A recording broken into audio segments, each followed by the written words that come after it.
Luca, it's been 2 years, my friend. Yes. Long time no see. Very long time, actually. Very long time. Yes. How are you? I'm very well. How about yourself? I'm doing great. Yes. We had a wonderful morning, a very lucky morning. I'll explain a little bit of our early morning events later on.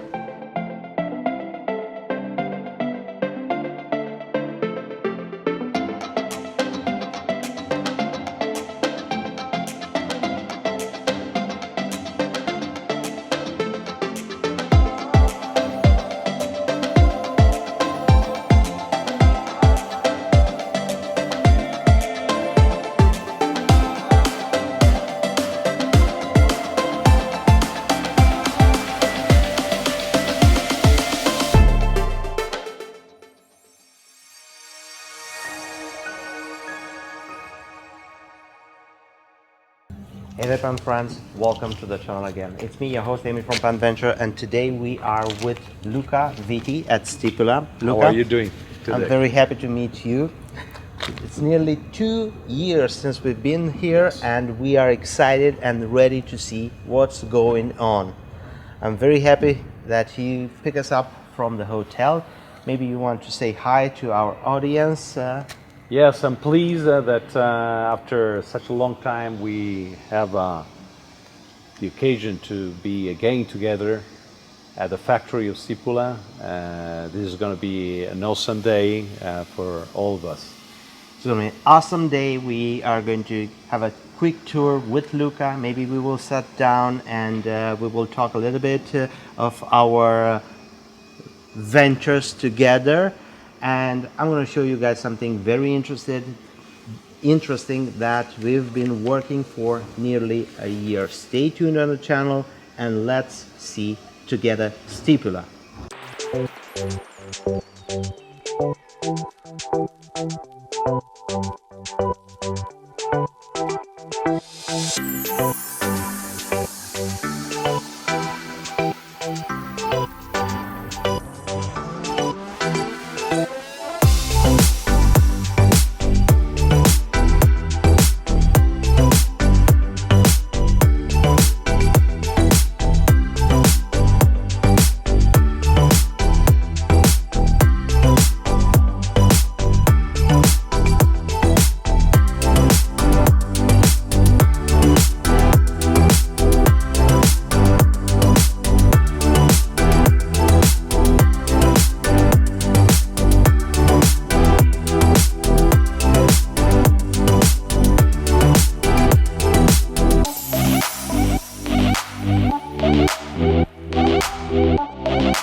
I think because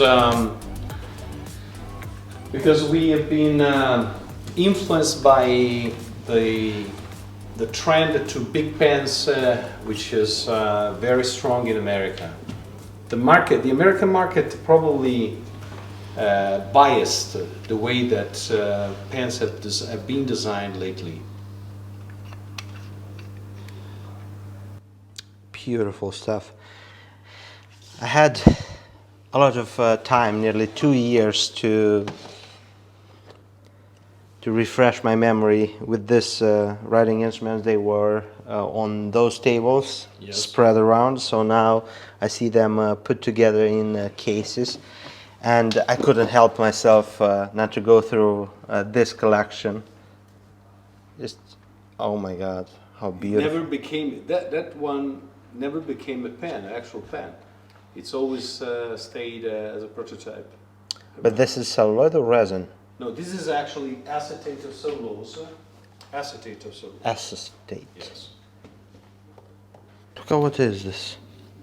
Well, this is a different type of capless that is there's no nib on.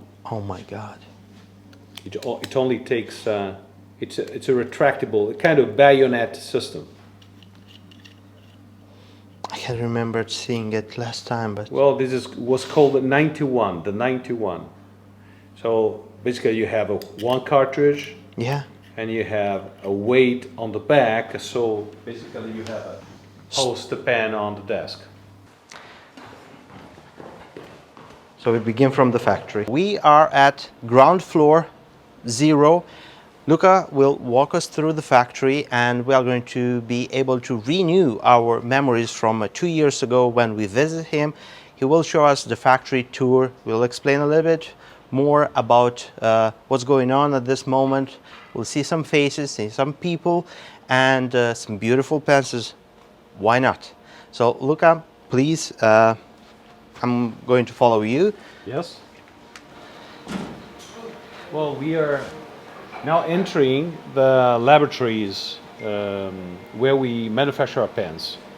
A pen basically is a piece that comes from mechanical process of transformation of material.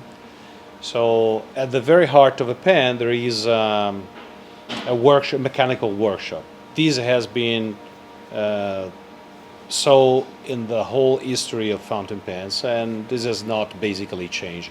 The only thing that has changed today is that technology gave us more opportunities to shorten up processes, to be more precise with what we're doing, and so forth. But basically, the process is a mechanical process that starts from a raw material and it comes to parts, components that can be assembled to have a working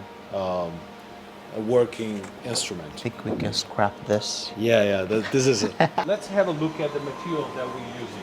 Okay, so I've been here, and a lot of colors from here draw my attention every single time that I walked here. Yes. I even remember this material from last time, this resin. I've seen that you put up some very interesting changes and additions to such Yes. materials. Give us the raw idea. What we are working with mostly is when we machine the pens is resins, specific special resins that we have designed with our manufacturer, and this is, I would say, probably 60 to 70% of what we are machining. Yeah. The rest is ebonite and celluloid, and a little bit of other material like carbon fiber, like stones, wood, but these are really small slices of what we're doing. Celluloid. Everyone speaks about celluloid and everything. So probably it's best that you can open that vault right there. You want to see the vault? I just want to see what you hide inside. I know it's scarce, I know it's little of it, and probably it's the beginning of the video, but I know that you have some celluloid, precious material, and probably you're going to keep it for something very special, and I'm going to look forward to see what's going to come from let's have a look. Oh my God! Oh my God! Look, are you killing me? We have right now we have 1, 2, 3, 4, 5 colors available in the celluloid. I can see 5 colors. it's wonderful. This is something that we've treasurized through the years. You know that celluloid in Europe, or let's say in the Western world, and even in Japan, is no more produced. There's no more manufacturers that can give you celluloid. There is a production in the Far East, but the celluloid that they are going with is only very thin and not available, not reliable, not viable. Yes. For making pens. I can see that you have champagne right here. We have champagne. Verde Nero. This is, oh my God. It looks stunning. Beautiful, This is beautiful a stuff. beautiful color. Yes. I don't know about other people, but I tend to love the colors that you featured on your creation. They are more tamed, more classic to say so, and they Yes. go very well with everything. Again, one of my favorites, Alter ego. Alter Ego, and it looks stunning. This beautiful, beautiful brown, reddish color with red, vivid reds specks in it, and You it know, looks. you know the origin of the name Alter Ego and then why we design like that? I don't know. Or There you go. yeah, This is the color.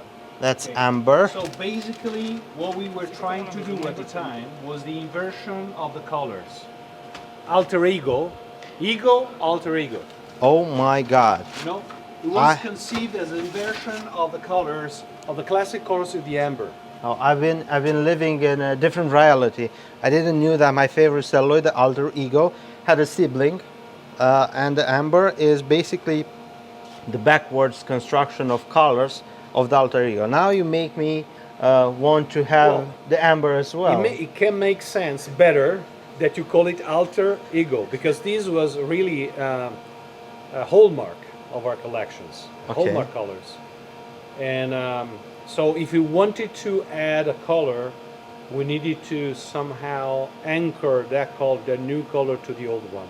So So just- you have the ego and you have your other identity, which is the reverse. Mind But blowing. same colors. Mind blowing. Mind blowing. Pizza. Pizza, yes. Yeah. This is a. Italian. Why not? Pizza. It reminds of. It doesn't it remind. Yeah, Of, it's of pomodoro. Of a possible tomato sauce. Tomato. With some basil. With some basil. Yes, Beautiful it does. stuff. It does. Beautiful stuff. Treasure it. Keep it safe. Do something nice, and call me. Call me when you have something. Yeah, I will. There's also Terra di Siena here. Let me see. Say. It's a plainer color. It's a plain and it's But a normally it went in combination with the transparent version of it. So you have the black and perla, and you have the transparent, translucid, and the pearl. okay. So I love what this. we did sometimes we made barrels, transparent barrels out of this color, and the rest of the pan. Oh, so you associate these two colors, the cap with the Terra di Siena, Exactly, this and one, the barrel and the maybe barrel with with that. this. We are back because our camera almost catch fire. It's so hot inside because it's a production facility. Although the doors are open and the space is well ventilated, this is why we don't have a mask on, because the space is nearly open. And just like I told you, in my hands I hold a board of celluloid. This is the initial form in which celluloid came, in boards. From these boards, this is cut into squares, then turned into round shapes on the lathe, then it goes into production in making pans. So Luca, you have a nugget of history here.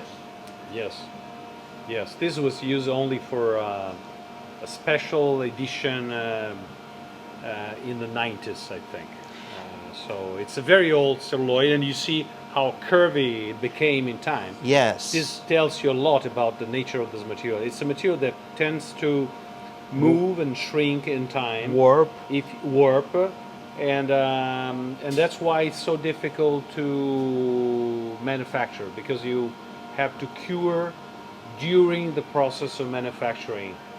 The more you carve the material, the more you need to cure. Every stage basically of carving, of reduction of dimension in this material, tend to open up the porous areas, Yes. and gives way to the volatile materials that which are inside, and turn to warp the material to come off. You know? So the curing is basically the key to having a stable product made from celluloid. So what you guys see here is the entire stash of celluloid that Stipula has indoors. So we need to cherish it, and let's expect something great from Luca. And whenever Stipula is going to produce something out of this material. Jump in, because this is it. Once it's done, it's done. There is no more. And I'm happy that the stash is probably the same like 2 years ago when I visit. So Luca is a good custodian of this material. We're trying to escape the enchantment of sirens which are around, you know. Yeah, that's nice. Let's put it back Yes. resting, Yes. and let's continue with the tour. I want to show you something in a nice material that people are collectors. People are generally familiar with, but not probably totally aware of the beauty. This is Ebonite. Yes. Look at this beautiful Ebonite. For as an example, this one is another color we are using for So new pens. I personally am a huge fan of Ebonite because it's very stable. So basically, at the end of the day, the fountain pen, you work with liquids, and you know that this is very stable with all liquids. This is the best for ink, for sure. Yes, that's exactly what I was saying, and this is good. I see this is rosewood, if I'm not mistaken. This is a kind of Cumberland color, rippled technique. And this one, This is a mottled combination this of is 3 or 4 colors. what you brought into the latest creation of Florencia. Exactly. And it is such a beautiful tiger-like pattern on it with the black and the orange and the brown. Yes. And it looks gorgeous. And imagine this being made into a creation. It's going to be outstanding. I Exactly. see that you have some Ebonite right here for feeds. For fits. This is for fits. Yes, And exactly. one This of is the my monitor that we're using for our fits. One of my subscribers mentioned this multiple times, that you guys need to come up with a Ebonite feed for the Etruria. Yes, and we're going to do this, but you see, what we are going to come out with is basically a different concept than the one that you see applied now to the Florencia Okay. style, which is a feeder unique to that pen. Yes. Okay, we want to come out basically, and we will be out with the first prototypes, final prototypes in a few months, with a system which is compatible with any pen, basically. So I want to have a housing which is both for ABS, which we are currently using most of the pens in the range, and Ebonite at the same time. So That would be very interesting. That would be a booster to the Ebonite system. Why? Because you can ideally replace the ABS. So, with- for example, if the customer has an Etruria with a plastic collar and a plastic feed and a gold Yes, nib, let's yes. say steel nib or anything, he can basically buy whole and convert. This is the idea. That's the idea. To be able to convert your pen to Ebonite feeding without, big drama. Like I have to Get buy. me 20 of them. 20. Yeah, because we understand that this is a solution which is in the interest, of course, of people who are really in love with this. Instead of putting together new models specific to the feeder, make a feeder capable of adapting To every model. to every model. The consumer can choose, can pick one, maybe in You got me 6 when times, when you 6 say months time. that's compatible. You got me. I need 20 Yeah, of them. yes. So this is what you use for Etruria Rainbow Blue. Exactly. Oh my God! So we do not inject. We still machine Every from single part. a transparent material. And let's see a little bit of the equipment. Yes. Basically, this is an engraving machine that works for metal, Yes. which is called fiber optic laser. Okay. Fiber optic laser. You have two mechanical drills here. Yes. This is to engrave. Yes, to engrave as well, and this is also to engrave as well. So we tend to use smaller machines like those. But Yeah. this is very useful when you have to make a Larger. like a master model, for instance. Ah. Okay. If you have to, Totally. for instance, we saw before the pen for Gaudi. Okay. If you have to make a model like that, then normally you make it bigger, much bigger, Yeah. and you reduce later Yeah, on. you downsize. So when you have to make the original size the master, you normally use a big machine like this. Okay. Okay.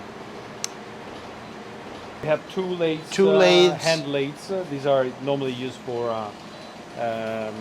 Prototypes, yes, custom exactly. repairs, Repairs and and that things needs like this. Exactly. extra hand For single individual parts. Parts. Or yeah. Have the assembly area to the left of us. Yes, Giorgio is now Ciao, Giorgio. doing his selection of nibs. He's making today. He was in tempra. limited temp. Okay. He's doing his work on a nib refinement. Okay. 18 carati. Giorgio, since the last time that we've met, I've learned how to grind nibs. So if you need a hand and you need help, just call me. Ha imparato come raffinare le punte dei pennini anche lui. Bisogna usare delle paste finissime. Sì, sì. Very fine paste must be used. Allappare, non lo so come si dice. Allappare. Yes, it's like lapping process. Yeah. The one that you need to do on the nibs. I'm only good to adjust the nibs, a final checkup on the paper with 18,000 grid, 8, Lui la fa 6. con il 18.000, in genere arriva a raffinare magari il tocco con il 18.000 o roba del genere. Deve essere a specchio, deve essere. It's a specchio, sì. It's like a mirror surface, the one So, that you have to take. Everyone that says a big thumbs up to the Stipula nibs is due to Giorgio. Giorgio is the guy behind it. Giorgio, grazie. Sì, sì. Ok? Sì, sì. Dice no, di tutti quelli che hanno a che fare con i panini Stipula sanno che devono aggiungere. Sì, sì, sì. Nel bene o nel male. Sì, sì. Just want to check. The alignment could be better. What the The alignment could be better. But it's still to be done. It's still to be done. No, this is going to the oven now, and then he will have the acid bath, and then the rest. It's Okay. just middle of the process. Okay. A 300 gradi. I had to temper them. Yes, Tempering. makes it temper. Yeah. Too hard in the mouth. When I was in school, we always had one nib size. Everyone had the same nib size. And the fountain pen was a cheap copy of the Parker 51, the hooded nib one, made by Hero in China, if I'm not mistaken, made in China. And I used that fountain pen, and everyone was saying, wow, it writes beautiful because it writes fine. They were referring to the narrow line. Even these days, friends of mine that try my pens, if I give them a broad, very superb nib that writes wet, smooth, nice, they don't say it's not beautiful. Give me something that writes fine. You give them an extra fine or an ultra extra fine, that's not so forgiving. It has a little bit of feedback, let's face it. It's such a needle point. And they write with it and say, oh my God, it's so beautiful. Just, it's a different way of understanding what's nice in regards of nibs. Yes, depending on the age and the experience, I think you see that people tend to fall in love with finer points.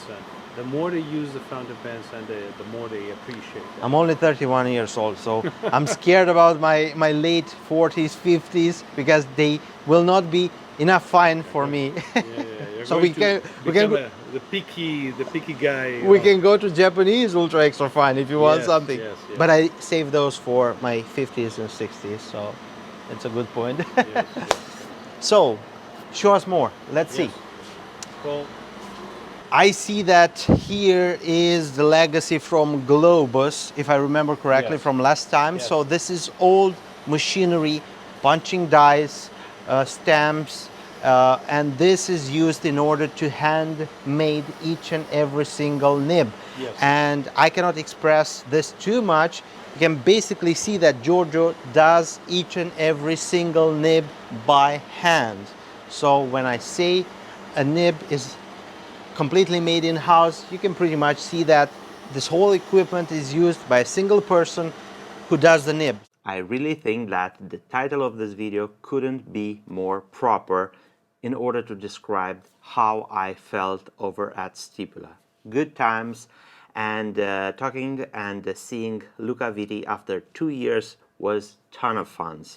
Trust me, you will want to stick around for part 2 of this visit, because in part 2 I'm going to show you a let's say challenge in between myself and Giorgio, the nib master over at Stipula, in shaping the tipping for a new nib. I got my hands on his tools, and we had a contest. Stick around because it's going to be very, very fun.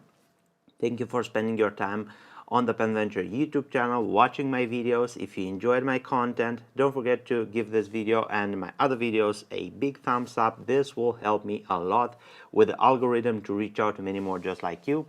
And if you scroll down below, you will find the details for our website, our social media accounts, email, phone number, anything and everything that you may need in order to get in contact with me.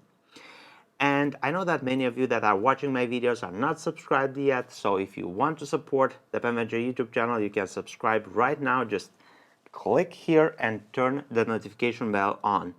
And if you want to see part 2 of this video when we will have it ready, click here and enjoy our trip in Italy. My name is Emi, and I look forward to seeing you next video. Take care, stay safe, bye bye.